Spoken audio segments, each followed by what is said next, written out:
Have you ever wondered if there is a way to stay longer in Korea without having to leave every few years? If you are working on an E-9 visa, this video is about to change everything you thought you knew. In late April 2026, the Korean government dropped some major news. They are completely overhauling the employment permit system, and for E-9 visa holders, this could mean staying in Korea for 10 years or more without that dreaded mandatory departure. Let me break down what is actually changing. First, let us talk about the problem with the current system. Right now, if you are on an E-9 visa, here is how it works. You can stay in Korea for 3 years initially. Then you can extend for another 1 year and 10 months. That gives you a total of 4 years and 10 months. But here is the catch. After that period, you are required to leave Korea for at least 1 month.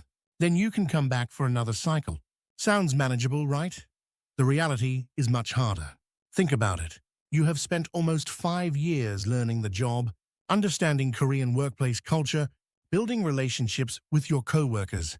Then suddenly, you are forced to leave. Many workers never come back.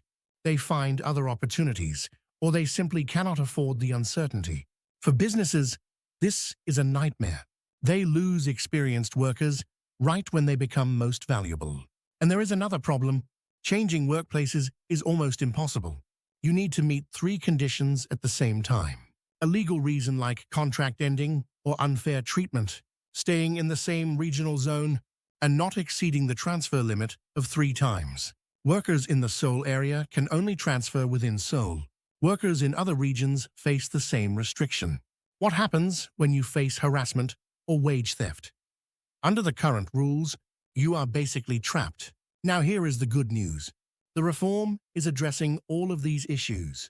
Let me walk you through the 3 biggest changes coming. Change number 1. The mandatory departure requirement will be conditionally abolished. This is the headline everyone is talking about. Under the new plan, if you meet certain criteria, you will not have to leave Korea after 4 years and 10 months. Instead, you can extend your stay in 3-year increments for a total of 10 years or more. So, what are the criteria? Here is what is being discussed. For manufacturing workers, at least 2 years. At your first workplace, after entering Korea. If you transferred at any point, the requirement goes up to 30 months. For other industries like agriculture, livestock, and fisheries, at least 18 months at your first workplace. After a transfer, it becomes 24 months. There are also additional requirements being considered. Completing level 3 or higher of the social integration program and achieving a minimum score on the Korean language test. The re-entry exception is also getting easier.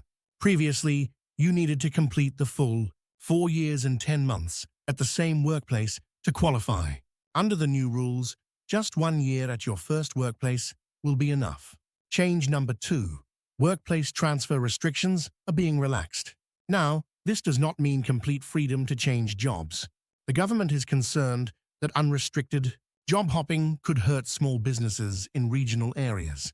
But here is what is changing. If you experience clear human rights violations, like wage theft, physical threats, sexual harassment, or workplace bullying, you will be able to transfer immediately. No count limits, no regional zone restrictions. At the same time, employers will face new requirements. Mandatory human rights training before hiring foreign workers. Stricter screening of applications. Employers with a history of unfair treatment may be blocked from hiring altogether. This is a major shift. For the first time, the system is prioritizing worker protection over employer convenience. Change number 3. A clear pathway from unskilled to skilled worker status. This is huge for your long-term future in Korea. The government is building a step-by-step career progression system. You start as an E-9 unskilled worker. Through work experience, vocational training, and language education, you can advance to semi-skilled status. Eventually, you may qualify for skilled worker visas, like E-7. Why does this matter? Because E-7 visa holders have a much clearer path to stable residency, and time spent on E-7 can count toward permanent residency requirements. The Ministry of Employment and Labor already committed to this framework in their February 2026 work plan. The specific incentives like pay supplements, tax benefits, and visa upgrades will be announced in June. So when will all of this actually happen? Here is the timeline. Late April 2026. The government officially announced the reform plan. That has already happened. May 2026. Right now, the Ministry of Employment and Labor, Ministry of Justice, and Ministry of Economy and Finance are working out the details. June 2026. The official Integrated Support Roadmap will be released. This is when we will know the exact criteria and incentives. Second half of 2026, administrative guideline changes will start taking effect. 2027 and beyond, full implementation. After the Act on Foreign Workers' Employment is amended. A few common questions you might have. Will the new rules apply to E-9 workers currently in Korea? This will be decided after the June announcement. Changes to stay duration usually apply to new applicants from the effective date, but transitional provisions for current workers are possible. Watch the June roadmap closely. Can staying 10+ years lead to permanent residency? Under current rules, E-9 stay duration does not count toward permanent residency requirements. However, if you transition to a skilled visa like E-7, that time does count. The June roadmap should provide more guidance. Where can you take Korean language classes? The Social Integration Program, run by the Ministry of Justice, offers free Korean language and culture education. You can register through the Social Integration Information Network website. This reform represents a fundamental shift in how Korea views foreign workers. Instead of treating you as short-term replaceable labor, the government is recognizing that skilled, experienced workers are valuable contributors who deserve stability and a real future.